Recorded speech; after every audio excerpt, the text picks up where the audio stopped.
Move the Sticks is on the air, and we're talking about the biggest games and decisions of Week 13. Did we all agree with John Harbaugh's decision to go for it with the game on the line? Plus, so many teams are still playoff eligible with just 5 weeks to play.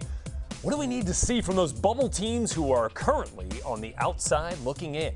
And the game of the week may still be ahead of us. We're giving you a full preview of tonight's massive Monday night clash in Orchard Park, New York, between the Patriots and the Bills.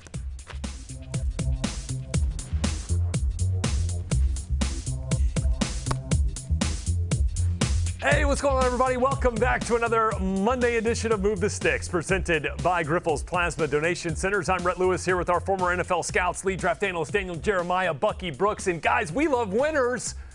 And we now have a winner with all 32 teams. There we go. Thanks to our last season's recurring guest on Path to the Draft, Amon-Ra St. Brown, getting the Detroit Lions their first win. We'll get into that here for you on this edition of Move the Sticks. But guys, what do you say we begin with our big three? Let's do it. Let's go. Do every Monday. Let's start here with the Ravens and the Steelers. This was a 10-3 ball game entering the fourth quarter. Then we saw a combined 26 points scored in the final 14 minutes by both teams, including a clutch TD drive and two-point conversion to take the lead for Pittsburgh.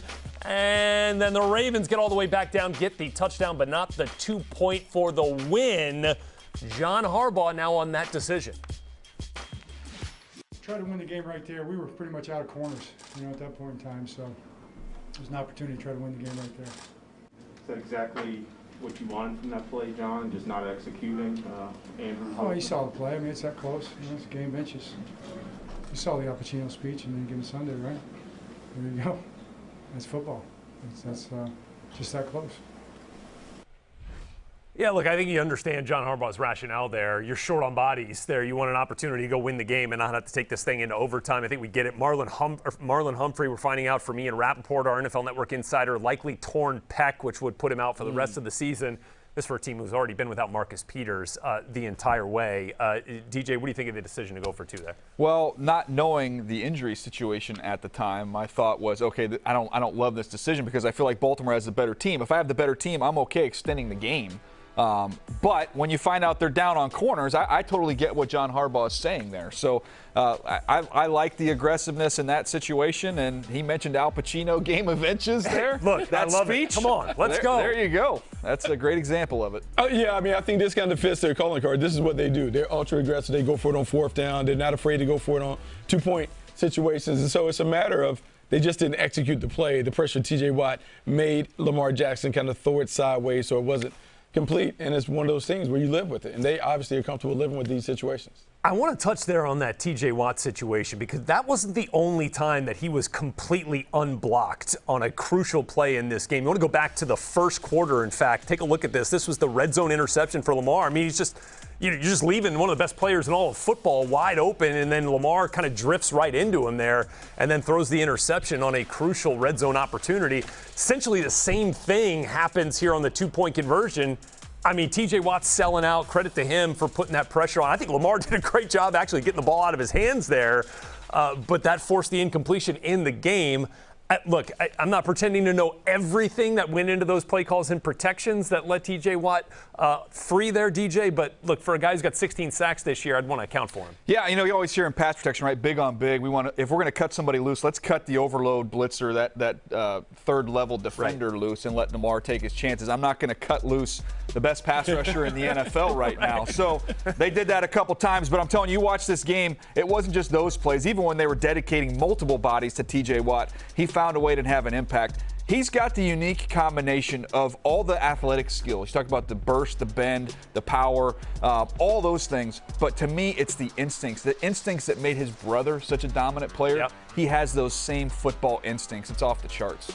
Look, he is an off-the-charts player, but I want to take some of this to the Baltimore Ravens because I worry about their offense. I think we've seen the best that we're going to see from the Baltimore Ravens when it comes to their offense, the injuries and the design. I just think that not only that people have caught up to it, I don't know if they have enough firepower to really threaten people like they had in the past. And so Lamar Jackson has been up and down. It's been a bit of a roller coaster for him, not only as a passer but also as a runner.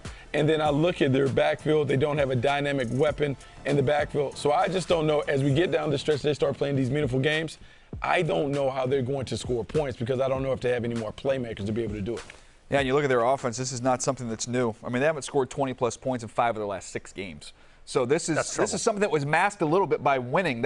Sometimes you can get lulled to sleep a little bit. Yep. These problems have been there for well over a month. No, and I mean, this was a team that was the #1 seed in the AFC. It feels unlikely at this point, based on what we've seen from Lamar Jackson, probably with 3 of his worst games of the season in the last couple of weeks, that they're not going to finish this season as the #1 seed in the AFC. All right, let's move on to game number 2 here, and that is the Chargers and the Bengals. DJ, you were there in Cincinnati. Turnovers and explosives doomed the day for Cincinnati.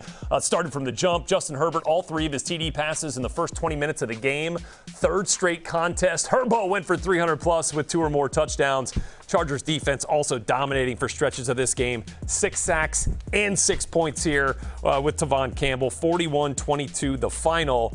Man, it was great to see Justin Herbert unleashing some, especially there early in the first half. Yeah, I said it during the broadcast. I thought this was kind of like attack mode for Justin Herbert and for this Chargers offense. It was different than what we've seen in previous weeks. And I tried telling people, that, look, the reason why they haven't been pushing the ball vertically, it's not just the offense. They're down offensive linemen. Getting Matt Filer back in this game was big. Even with that, you have the 4 sacks that they take.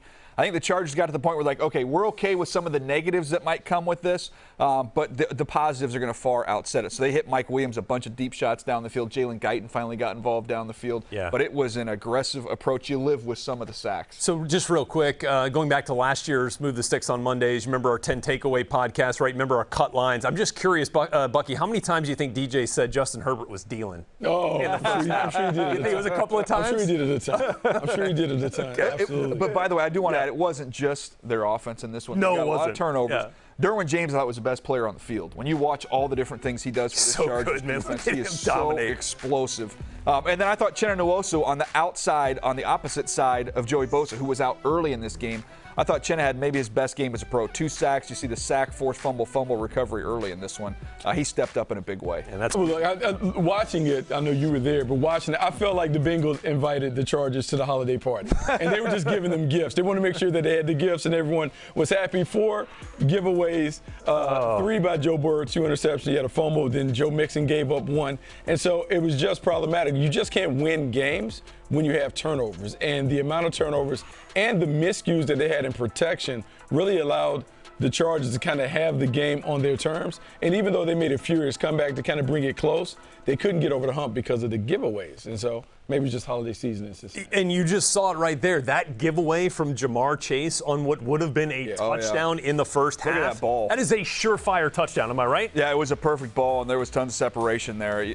Everything said that was a touchdown. At worst, you're like, he drops the football. Actually, it was worse than the worst. It was worse. It's an interception. And then what did the Chargers do with it? Right down and score. That's a 12-point swing. So, look, this is a Bengals team, and I know we kind of talk about some of these cliches a little bit with teams that, you know, have not had a taste of winning much recently, that they're still trying to figure out how to win consistently. They've won some games and some big games this year, and then they've had some clunkers, right? They blew out the Lions, then blew out the Ravens, then lost to the Jets, right? And then, you know, they come out of the bye, they win 2 in a row, and now in a game against a good team in the Chargers, you know, you just absolutely fall flat. So they need to figure out how to deal with winning in addition to how to deal with adversity. You need to make sure you get Burrow's pinky right, too. I mean, you could tell. I was watching him on the side. He was in pain. That's a tough dude right there in Joe Burrow that tried to tough that out. I mean, look, I got the mallet finger over here. We got finger injuries with quarterbacks all over the place going on. Hope Joe Burrow gets back and gets better here real quick. Let's move on to game number 3. It was a Sunday nighter in Kansas City. The Chiefs win their 5th straight game on a Sunday night over the Broncos. They do it with defense. Yes, and they had to. Patrick Mahomes threw for just 184. Passer rating of 57, which is the lowest of his esteemed career. In his 7th game with a sub-90 passer rating this season. Yet with the 22-9 win, the Chiefs remain in first place in the AFC West, and they're doing it scoring less than 25 points in 6 straight home games. So Thank goodness for their defense, DJ. Yeah, it's incredible what they're doing up front. I think Chris Jones gets a lot of attention. He's their best defensive player. He's phenomenal. But there's more than just Chris Jones on this front. You see Okafor show up when you're watching the tape. You see Frank Clark flashing his ability to generate pressure back there. You look at the second level. Nick Bolton's had a phenomenal rookie campaign. His name hasn't been quite mentioned with some of these other guys, but he's been outstanding. You see Okafor right there. He's been outstanding. So this whole front seven is playing an extremely high level for the Chiefs. Yeah, playing at a very high level, and it's the communication skills that they're displaying that are allowing them to have success. But I think it's beyond that. I think the one thing that you look for the Chiefs is how Andy Reid has been able to shift his mindset and go to a little more of a conservative slant. Rather than put the ball in the hands of Pat Mahomes and say, hey, go win it, they're taking it out and they're trusting their defense to be able to get it done. And over the last 5 games, they've been able to do so. So as this team eventually hits their stride on offense, this is a more dangerous team because defensively they can keep the score down and they don't have to play that reckless style of ball that we've seen from them for the last couple of years. Look, if you're the Denver Broncos, I think there's a lot to like with your team moving forward. You've got some young players really contributing. I mean, Javonte Williams. Oh, he's a stud. Right, running and receiving. I mean, my goodness. I mean, the most violent runner I feel like I've seen since Adrian Peterson was in his heyday.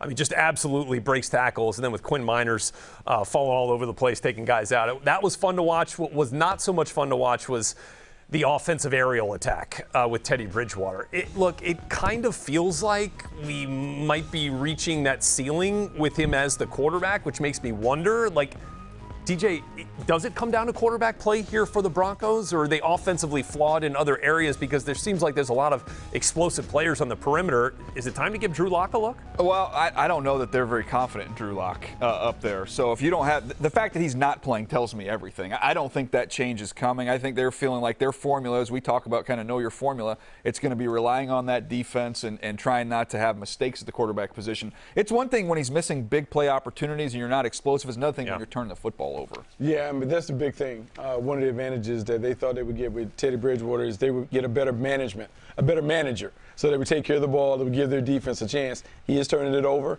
I don't think it's quite time for Drew Lock because I felt like if they believed in Drew Lock, he would already have the job. And so I think this is a situation where either Teddy Bridgewater plays better or they have to live with the results, and that could mean new people in place. Yeah, real quick, going back to the Chiefs, we are set up for 2 weeks from now, a Thursday night clash right across the street at SoFi with the Chargers and the Chiefs, and that could be all the marbles. On a Thursday nighter? It's going to be a fun one. Let's do it. And look, just to button up on the Kansas City Chiefs, Teddy Bridgewater was 0 on deep balls in this game, and that has been one of the key pieces to the Chiefs defense. They were allowing a passer rating of 39 on downfield balls since week 9. Oh, but by the way, Marshawn Lynch would like a word about the most violent runner thing going back to Adrian Peterson. But go ahead.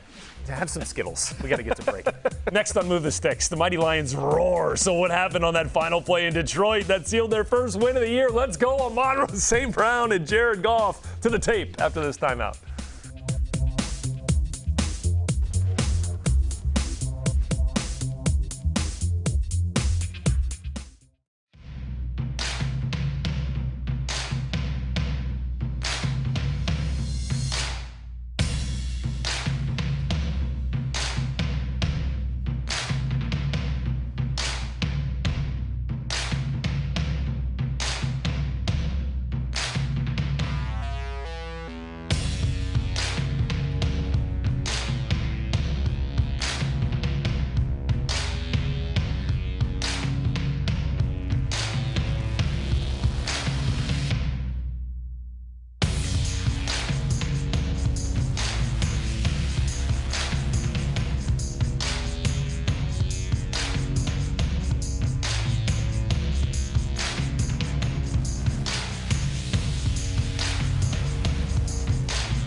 All right, in addition to Mondays, 2 additional Move the Sticks episodes each week, 3 total weekly for you, and you can get them right to your phone by scanning that QR code with the camera app on your smartphone. You get that latest show downloaded right there for you.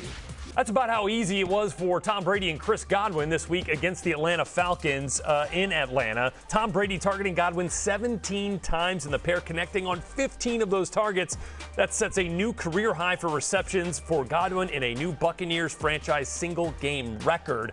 Brady also tossing 4 TDs in the win, his 6th game this season with at least 4 tutties. So I implore you to stop and watch the majesty of Tom Brady and Chris Godwin. How were they operating in this one, DJ? It's so easy when you watch this tape. And, Buck, we were just talking before we went on about how this isn't a ton of yards per catch, but it's just so efficient and so productive to get your way to 15 grabs. Well, I mean, one thing that Godwin does is he knows how to move the sticks, and we'll see that. Yeah, look at the sticks here. Here we go. This is 3rd and 5, so there's the marker right there. You're going to end up getting kind of triple slants here going, and so it's going to allow Brady just kind of find whatever matchup he wants. I want you to keep an eye on Gronk right here because he's going to end up kind of drawing a bracket coverage here. That's where all the attention goes. Watch, he comes off the line. He's got 2 defenders waiting for him, and look where Godwin just kind of feels it and just kind of settles in right there. I like the fact, Buck, you don't run to get covered. Just kind of choke it down right there, set yourself up, and get big for the quarterback. Yeah, you get big for the quarterback, and it's a nice concept because it messes up all the bracket coverages that the Falcons can do. And then it's just synergy. This is the chemistry and connection that Tom Brady and Chris Godwin have built over a year. All right, let's get to a couple more here. I want to show you down here in the red zone. I always joke with teams that play against Tom Brady because having spent time with the Ravens, we saw so much of them. Blitzing is pointless. He's going to read your mail. He's going to make you pay. You have to get home with these guys right here. Look at where his head is. Look where his eyes are. He's looking right at you because he knows you're getting ready to come. And look, he's already got it. His head's already inside. He's already looking back at Tom like, you see what I see? Yeah, okay, you want to blitz? It's catch, rock, and throw. Look how fast this happens. Catch, rock, throw. You're not going to get home with that blitz against Tom Brady, especially down here in the red zone when his senses are really heightened. No, he has understanding. He's seen everything over 20-plus years in the National Football League. The ball is coming out. They're sitting down, and this is the connection. You talk about all the time that they spend on the practice field. This is why it's working. And this is something we've seen throughout the league over the last few years. It's kind of been like the in vogue thing, right, Buck? We see these verticals here from the slot. Get up. You're just going to check up here. Look where the safety's located right there. He's going to have a tough time making this play. And you can take these vertical shots and look at all the real estate he has to work. You've got the corner with his back to the football. And Tom Brady, that's a no-risk throw right there. High reward, no risk. Yeah, the slot fade is one of the more popular throws that we're seeing because what it does, it takes advantage of the leverage that the DB has on the inside. Because he's inside, he can't get to the outside, and it's too far away for the safety to get from the middle to outside the number. Here's the great stuff here with Tom Brady. Look at where his posture is. Look at him just sitting here. He's not getting his eyes over here early. He's just kind of hanging over here with his eyes, and watch that. Does not allow him to get locked in. First of all, he needs to get his eyes back to the quarterback a little bit to get a better feel. But Brady has all that room. It's just easy pitch and catch here. Nothing magical about Chris Godwin. Just get open. Brady put it on him. Man, that's what they do. They just execute over and over and over again. The reps lead to skills and expertise. That's why the Bucs have been able to get it done. And they are heating up and seemingly solving some of their road game issues with back-to-back wins on the road. The Falcons remain winless against Tom Brady in 10 tries. But on the flip side, guys, the Lions are winless no more. First victory of the year on the line. Goff's got it. Back, looks, throws, ends up. Yes! Caught! Touchdown, Detroit Lions! They did it! Amon-Ra St. Brown on the receiving end! Oh, they're rushing the field! They've done it! Oh, my goodness! Have a day, boys. Have a day. Bless you, Dan Miller, voice of the Detroit Lions, who has seen some stuff in his career there with the Detroit Lions. And, man, you could sense the pure joy inside that building with that win on the last night. Guys, I want you to go back to the last 4 wins for the Lions. All 4 of those games have come down and have been decided in the final 2 minutes. You go back to last year. And in 3 of those 4 games, it's been decided on the last play, just like it was here, Bucky. What did you see on this last play? Look, this is a great win for the Detroit Lions. What I like about the win, it's not only like the execution that we'll see on the play when we break down, but just Jared Goff being able to hang in there and Dan Campbell putting his quarterback in a position where he can win the game. So we go back, this is a simple concept. Look, we have this guy coming here occupying the backside, but then we have 3 verticals coming down the field. And this is important to note because the Minnesota Vikings are basically taught to play picket fence, meaning if that white line is a fence, it's just a fence line. So everyone should be sitting on the line. What you're trying to do is attract defenders with a little movement so you can get the outside throw. Look at this down here, though, Buck. This is kind of one of the points. I want you to see. Look at this separation that you have here between these defenders. I think that's what a lot of folks were upset about. You talked about the beginning of this play. Look where they're all lined up. Here's the goal line. You're lined up right here. You can't have everybody in this whole group retreating. I know they're trying to bracket, but this ball has to be completed, and it has to be completed over the top of your coverage. You cannot give this underneath with that much separation there. That's too easy of a throw right there for Jared Goff. It is too easy of a throw, and there's some subtle nuance to this. If we take this back just a little bit, what you see is Amara St. Brown. He does a good job of throttling down. He just kind of sits there, ball is thrown. He doesn't run into the coverage. The bad part about the Vikings, because they drifted into the end zone, when we talk about setting a picket fence, and you hear the ball was on the 13-yard line, that is plenty of time to be able to get back in the zone if it's thrown over your head. Just sit there, read the quarterback, make a break on the throw. Poor execution by the Vikings, but really excited because the Lions got an execution on a final play. All right, it's Minnesota fans can turn the show back on right now. They can turn it back on. They have dealt with some heartbreakers for sure. And look, this was a special week, a special game, and a special win for the Detroit Lions, given the events in the Oxford community there in Michigan with the tragic school shooting in Oxford. And I thought it was really cool, really classy to see Dan Campbell, Jared Goff, and the Detroit Lions pay tribute to those who lost their lives in that grieving community. First thing I'm going to start with, this game ball goes to the whole Oxford community. All those were affected. And that being said, man, I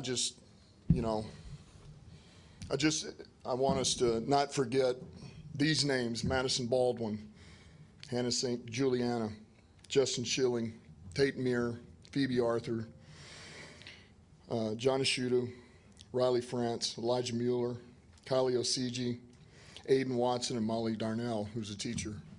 Those names, for all those, will never be forgotten, and they're in our hearts and our prayers, and all the families, and not to mention all those that were affected. You never hope for a tragedy like this, but you hope to be a light for those people and a positive thing that they could have fun watching today. I hope they were all watching today and were able to enjoy that win, and we could take their minds off it for whatever it may be, 3 hours. I think anytime that we can do that, it's a lot bigger than our sport, it's a lot bigger than us, and I thought today was one of those special circumstances that we were able to rise to the occasion and make something special happen.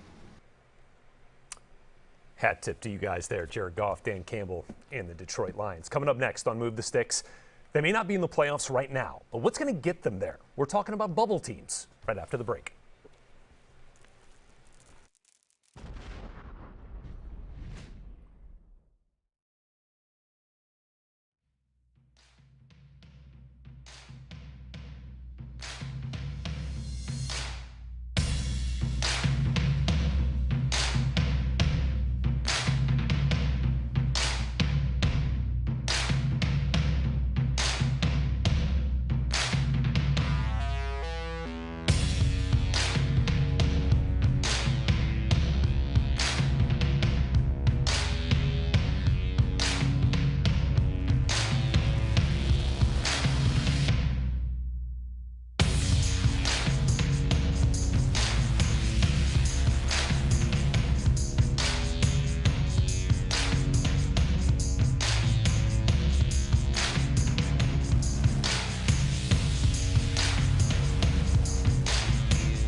Well, this is a tale of the 8s, the 7s, and the 6s. In the AFC playoff picture, you've got the division leaders all with 8 wins. You've got the 3 wildcard teams all with 7 wins. And then you've got the teams that are in the hunt on the outside looking in right now with either 6 wins or 6 losses or both. Essentially how we separate this thing. And as we come back here on this Monday edition of Move the Sticks for our Elite 8, Rhett Lewis, Daniel Jeremiah, Bucky Brooks back here with you. We are talking about those teams on the outside looking in the AFC playoff picture. Get to the NFC here in a moment. And, Bucky, we got to start with the Indianapolis Colts, who get a dub this week. Yeah, they get a dub, and they get a dub behind Jonathan Taylor. And Jonathan Taylor has really helped them recreate their identity on offense. They can run the football. They can play old school smash mouth football and allow him to really set the table for Carson Wentz. But understand this, Carson Wentz is also playing really, really well for them. And his efficient play at quarterback, because he's supplemented by the running game, has allowed the Colts to be able to dictate the terms, but the defense also playing well. Well, speaking of efficient play at quarterback, how about Tua down there in Miami? The Dolphins are definitely in this conversation. This is a team with a quarterback that's taking care of the football. He's getting the ball out of his hands quickly. RPO City. I'd say he was the best RPO quarterback I'd ever evaluated coming out of college. Yeah. He looked like a blackjack dealer. The ball just ride the back, boom, ball's out. He was dealing. Jalen Waddle has been that guy for him. He goes back to Alabama. There's a comfort level. Not the over-the-top threat that he was in college. I don't know that they can protect long enough to get that accomplished. They've adjusted accordingly. And the other Jalen on the other side, Jalen Phillips, 2 more sacks. He's having a phenomenal rookie season. Javon Holland as well. It's a good rookie group. Credit to those guys. I mean, we gave them some critique early in the season for the way those guys, but they've kind of come along here now. I'm going to move on to the Denver Broncos, who are on the outside looking in right now, 12th seed in the AFC after this loss to the Chiefs. Look, if we can find a way to get like Quinn Miners more involved, I don't know, maybe we'd see some more wins pile up the way that he's piling up bodies when he's out there in the run game, just mashing dudes. Look, but right now they got to find a way to be more explosive on offense if they want to find themselves in the playoff picture when it's all said and done. What you got, Buck? Look, I'm going to go with the Las Vegas Raiders. And the Raiders are a team that can get into the mix, but they have to play better. And a lot of it depends on Derek Carr. Which Derek Carr shows up on a weekly basis often determines whether the Raiders win or lose. When good Derek Carr shows up, they win games. They can throw it all over the yard. They can score points. When bad Derek Carr shows up, they're going to take L's because the turnovers, the inconsistency, the lack of accuracy hurts them and prevents them from staying in the mix when it comes to these tough games. Oh, Buck, this is the type of the program where I've got to talk about the Brownies. Okay. I famously a month or so ago pushed all my chips in there on the Browns. Talked about how talented this team was, and they've done nothing but punch me in the stomach. Yeah. But right now, this is a big one. They're coming off a bye. You get the Baltimore Ravens. This is a Ravens team now going to be without Marlon Humphrey. You don't have Marcus Peters, no Elliott. Their whole backfield is just in shambles. Baker Mayfield, this is your game. This is the Baker game. You've got a chance to rest, get this body as healthy as it can be. This needs to be his kind of breakout game to get me out of this funk that I'm in for having backed this football team over a month ago. So we got Batonio and Teller paid. Does this game get Baker paid? Is this the one that's going to do it? Maybe this is the Baker game. I would sure like it because that has been major egg on my face. Yeah, no kidding. All right, let's move on to the NFC where, look, the teams at the top of the conference have a bit more separation, right? You've got the team with the best record in the NFL, the Cardinals. Some 9s and 10s. Yeah, these are the 9s and 10s, okay? And then you got the 5s over there in the hunt category with the Eagles, the Vikings, the Panthers, Falcons, and Saints all still in the hunt. And, guys, I'm going to start with the Minnesota Vikings, who, of course, come off the heartbreaking loss to the Detroit Lions, as we just showed you in our last segment here on Move the Sticks. Here's the deal. They're running out of blood pressure medication at pharmacies across the Twin Cities. They have played 11 of their 12 games have been one-score games. Their 7 losses have come by a combined total of 28 points. An average margin of defeat, 4 points. That is the lowest in football. That means this team has an opportunity. Just capitalize on those opportunities more so than we've seen in these first 12 games. And this team could be in the mix if they start getting Dalvin Cook back. Adam Thielen's now got a high ankle sprain, so hopefully you get him back here in a couple of weeks. But this is a talented team. They got to be better. Yeah, very talented team. They need to make sure they get back to running the football. I'll talk about a team that is not as talented as Minnesota Vikings, but they have a chance. How about the Atlanta Falcons? The Atlanta Falcons have a chance because you have Matt Ryan, former MVP candidate. But then this guy, Cordero Patterson, has emerged as the all playmaker for them on offense. He can run it, he can catch it, put him in the kicking game, he can make it happen. as he goes, so goes the Falcons. They need him to be a major factor, and if he is, they have a chance. What a league that Falcons team is in the conversation for the postseason. Oh yeah, the dirty. They've looked inept on offense the last couple of years. Man, they're still. All right, Jamal Anderson, let's go. Look, I'm gonna go to a different bird. I think has a better shot, and that's the Philadelphia Eagles, largely because of the division that they're in, and I think they do have some identity. I think also you need to realize sometimes you trade a player, not because you're necessarily down on a player like Zach Ertz, but because you want to create more opportunity for someone at the same position. And Dallas Goedert has run with it. He has got a chance to be really one of the 2 or 3 best tight ends in the NFL. He's a complete Y. He can block in the run game. You can see what he does after the catch. He can high point the football, big catch radius. Big game for him against the Jets. I think he's going to be big for them coming down the stretch. Now, who's playing quarterback? That's going to be an interesting conversation. Gardner Minshew. Minshew mania, perfect passer rating in the first half. By the way, a big part of that. My dad and I have a great relationship. But apparently it's not as good as I thought because I've never had that embrace. You've never had like that kind of embrace that Gardner had. Gosh, I'm not sure I have either. Yeah, that was special. Love seeing guys enjoy the moment, right, and enjoy like the fact that this is a game, and we all love playing it, we love watching it, we love talking about it. Good for you, Gardner Minshew and the Philadelphia Eagles. Let's move it on here on this Monday edition of Move the Stakes. When we come back, how about one game left of Week 13, and it's gonna be a good one. After the break, we've got a full preview of Monday night's mayhem in Buffalo between the Pats and the Bills in the AFC East.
Pass by Josh, complete into the end zone, touchdown Buffalo. A 6-yard toss from Josh Allen to Dawson Knox. The vertical snap to Jones. He throws a lot back corner of the end zone right. Touchdown Patriots! Touchdown Buffalo. Stephon Diggs. A 5-yard touchdown catch from Josh Allen. Jones is back in the pocket. Throws down about a top 5 for running room to the outside as he carries to the 30. Digging down the sideline. It's going to be away from a defender. Into the end zone. Touchdown Patriots! Oh, man, what a 6-game stretch it's been for Mac Jones in the Patriots. All wins, of course, and when you compare Mac to his counterpart tonight on Monday Night Football as the Patriots travel to Orchard Park to take on the Bills, man, Josh Allen and the Bills have had some inconsistencies here. All the while, Mac Jones gaining steam, 9 touchdowns, just 2 interceptions. In that span, Josh Allen has thrown 4 times as many interceptions. And going up against Mr. Interception, J.C. Jackson on the other side for Josh Allen and a really good Patriots defense. DJ, this is a big game for Josh Allen. It's a huge game for Josh Allen. Fortunately for Josh, I think he's got some confidence against Bill Belichick that not many young quarterbacks have because of the success they had last year. And it was full attack mode with Brian Daboll. They were aggressive, especially in that second meeting last year. I think you see them kind of empty the chamber in this one. You're going to see Josh Allen involved in the running game, I believe, in this. When he sees opportunities, he's going to be aggressive. It just feels to me like this is kind of a push all your chips in type moment for Josh Allen. I expect him to play very well tonight. Yeah, no, I think the Buffalo Bills have to go all in. They have to put it all on number 17's shoulders because he is their primary playmaker. But hold on. MJ10 may have something to say about that. Let's go. Talk about it, Bucky. Let's go, I can't baby. walk out like he walked out on draft night, but I feel like Mac Jones has enough swagger to take and embrace this moment. And this may be the opportunity for the New England Patriots to flip the script. We've seen it. We always talk about their game plans, but they operate like this, a snowflake. So they've been run through in this 6-game streak. This might be the night that they unleash Mac Jones and let him throw it all over the yard, spread and shred. You don't have Tre'Davious White. Maybe, just maybe, we get a chance to appreciate what MJ10 has been able to do. Okay, maybe a little Nelson Aguilar, a little Kendrick Bourne, a little Jacoby Myers. Fire up the tight ends a little bit. Let's start pushing it down. Oh, man, sign me up for this game. Let's go. We're fired up. Look, I think the one thing that I'm interested in for the Bills offense, Dawson Knox and his availability tonight with that against the Patriots defense, and then which run game really shows up if the weather becomes an issue. There is some weather concerns there in Orchard Park, New York. The run game, look, I think you trust the run game of the Patriots a bit more. It's kind of been a mixed bag for the Bills. Don't know who you're going to get. We had Zach Moss as the healthy scratch.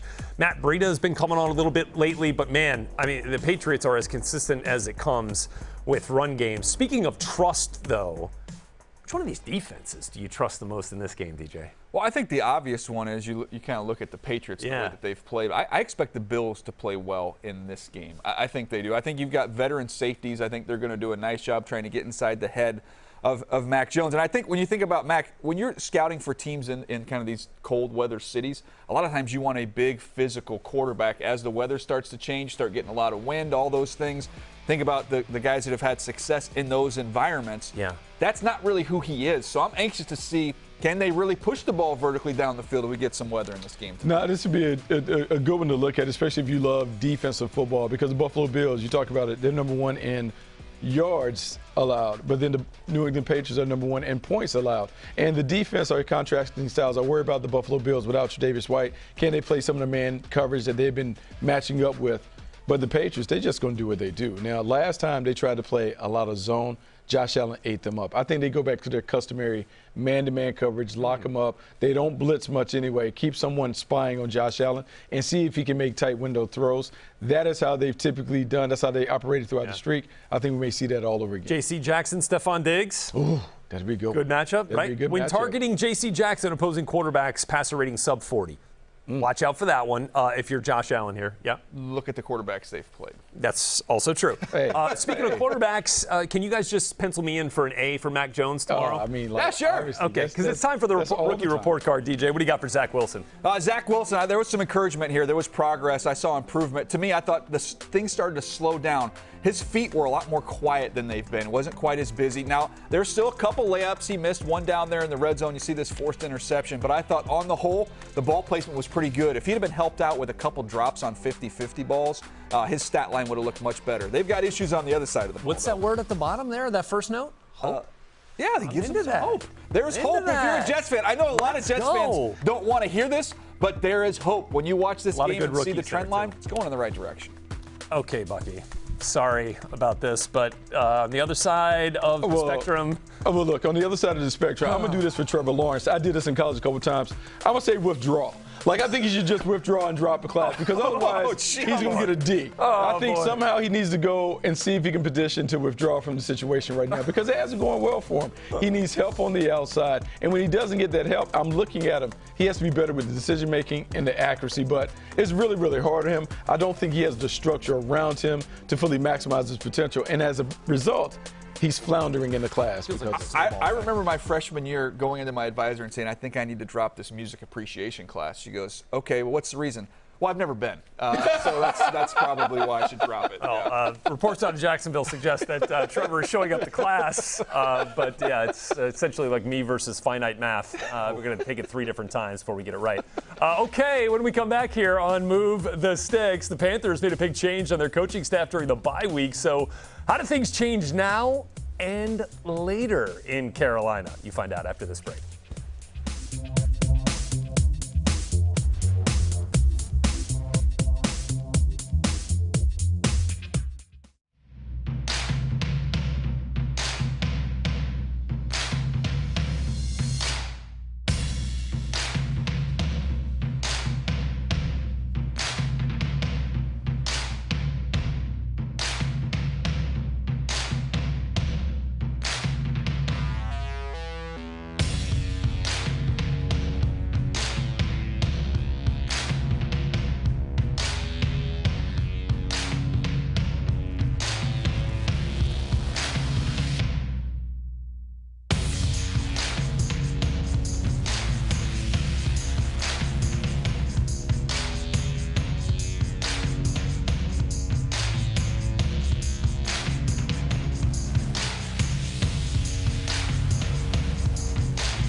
All right, back here on Move the Sticks on a Monday. 2 more episodes coming up for you this week. That's 3 episodes of the Move the Sticks podcast available each and every week. And you can get them by scanning that QR code with the camera app on your phone and download the latest show. With that, it is time now for our Scout Stories presented by Grifols Plasma Donation Centers.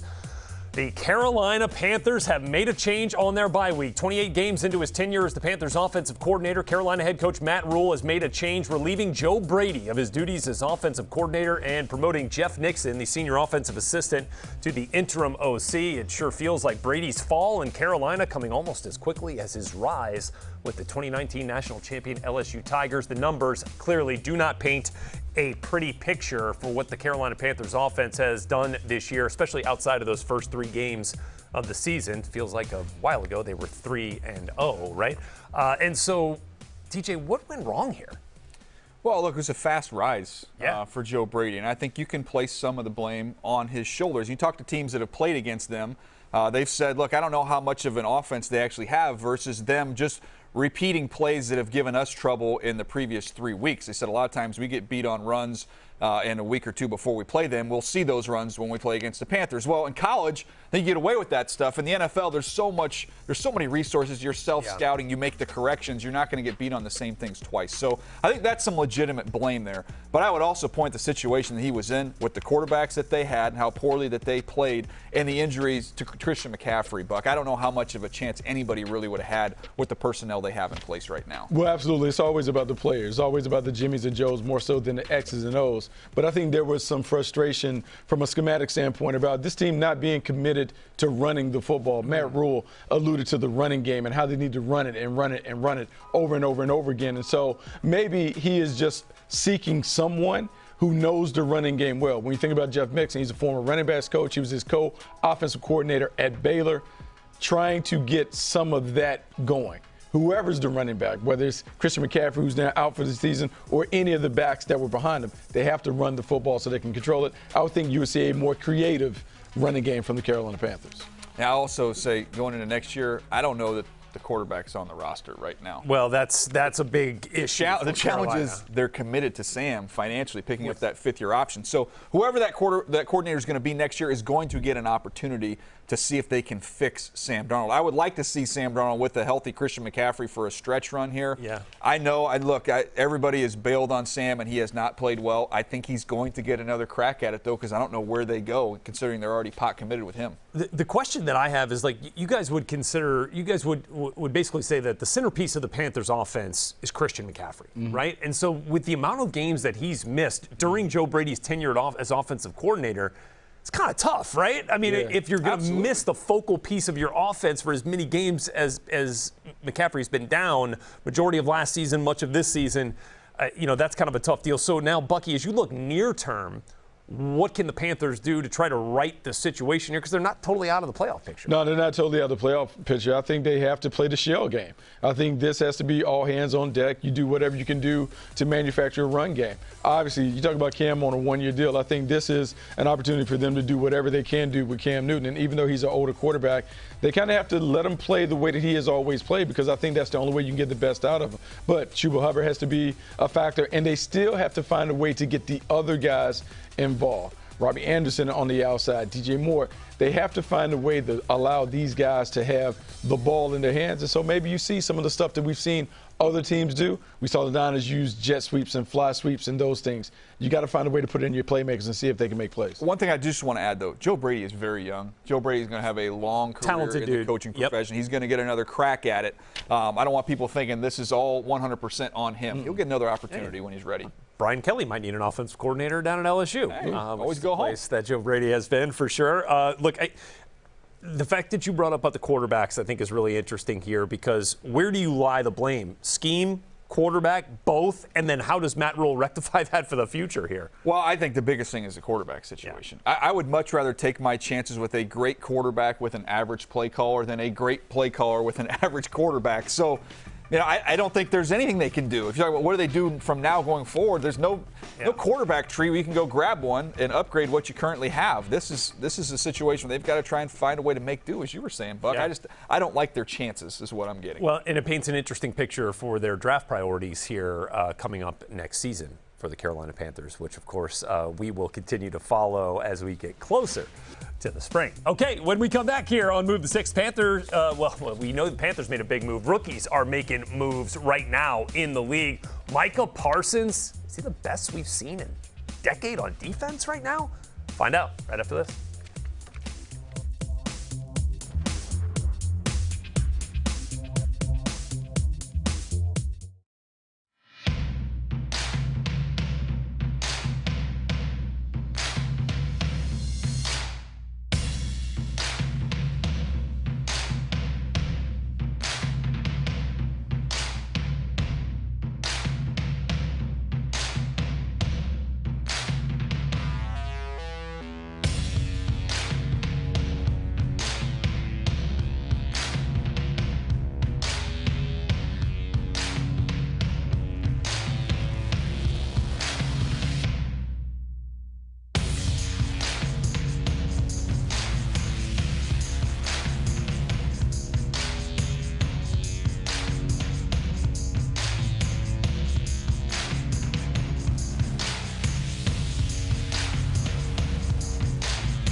touchdown, DeAndre Hopkins. And that was a dime by Kyler. 10, 5, 3, 2, 1. Touchdown, Gronkowski. Keenan Allen, a bullet from Justin Herbert. What a catch! Ashton Dillon. Is he in? Yes. Isaiah Ford. Going in for the touchdown is Goddard. Quarterback controversy has begun. Touchdown, Cooper Cup. Touchdown, LA. Wide open is Logan Thomas. Touchdown.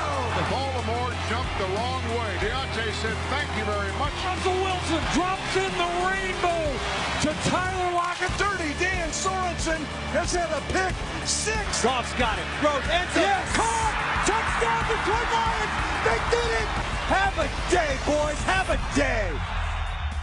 Some of the best sights and sounds from your Week 13 Sunday and some of the best sights that we've seen this week in the NFL, as it has been the last few years. My Cause, My Cleats getting underway this week, where the players have their cleats designed and sporting a cause near and dear to their hearts. And Bucky Brooks, you've got a pair of sneaks over here. Sweet. A little snake. Tell us about them. Okay, so LA Food Bank is My Cause, My Cleats. And in LA County, 1 in 5 people are dealing with food insecurities. LA Food Bank serves about 900,000 people a month. And so awesome. What they want to do is make sure that everyone is getting the things that they need to supply them. So it's one of the biggest causes that I get behind because, look, there shouldn't be a reason in our country why we're having people dealing with food insecurities. And so trying to support the food bank. Good for you, Bucky. That's awesome, man. That is a great cause. NFL.com/MyCauseMyCleats for more information. One of the things we love about Move the Sticks, of course, our rookie evaluations, and we're getting into that time. It's like people say the holiday season is the greatest time, the most wonderful time of the year. No, it's now, because the playoff and the draft all kind of coming into focus for teams, and we're kind of starting to see the fruits of some of the teams' labors from last year's draft. Who stood out to you? Well, I'll tell you what, I've had probably 4 or 5 conversations with different personnel guys and even an NFL head coach about Micah Parsons over the last week, and they've brought it up unsolicited and just said what this kid is doing and how impressive he is. It's off the charts, and we're trying to find comparisons because that's what you do in personnel. Who does he remind you of? And when you start going back and you start having conversations about Junior Seau as a young Junior Seau, somebody who could rush off the edge and play off the ball. Wow. He is a, we use the unicorn phrase, Buck. Yes. With Kyle Pitts. Yeah. The guy's a unicorn, man. He is an unbelievable player. He's had a big impact on their defense, and not just the athleticism and the playmaking ability, but just the energy and effort. Look, Lawrence Taylor's the only guy that we've known Defensive Rookie of the Year, MVP. I'm sorry, Michael Parsons. Michael Parsons could be in that conversation based on what he's doing. Keep an eye also, rookie Jalen Waddle from Miami. He's beginning to pick it up and come on like gangbusters. He is doing a great job of kind of selling in as that #1 receiver for them. It's not about the yards per catch, but how they're getting it done. He is certainly making an impact. We're really seeing that whole rookie class from Miami Didn't start have to a great come game on, the other too. day, Yeah, but the wide receivers, too, have been really good. So, guys, I want to go back to the Sunday night game, the Broncos and the Chiefs. And Broncos rookie class is really making an impact. Baron Browning, Jonathan Cooper is a 7th-round pick on defense. Your guy, Caden Stearns, is making some plays outside of that punt return situation last night. We won't get into that. But my wife was at the game. She was in Kansas City for the game, and she was like, doing some man, scouting. The Broncos offense is so boring. But you know what? It's been a lot of fun to sit and concentrate and focus on Pat Surtain. Oh, yeah. And he is rocking and rolling. Another pick here Nice for the rookie scouting, corner. Kanan. Nice That's what I'm scouting, talking Kanan. about. See, that's what I'm talking about. Love it. And we love for you guys tuning in each and every Monday here on Move the Sticks. Thanks for being with us. 2 more episodes coming up later this week with DJ and Bucky. We'll see you back here next Monday.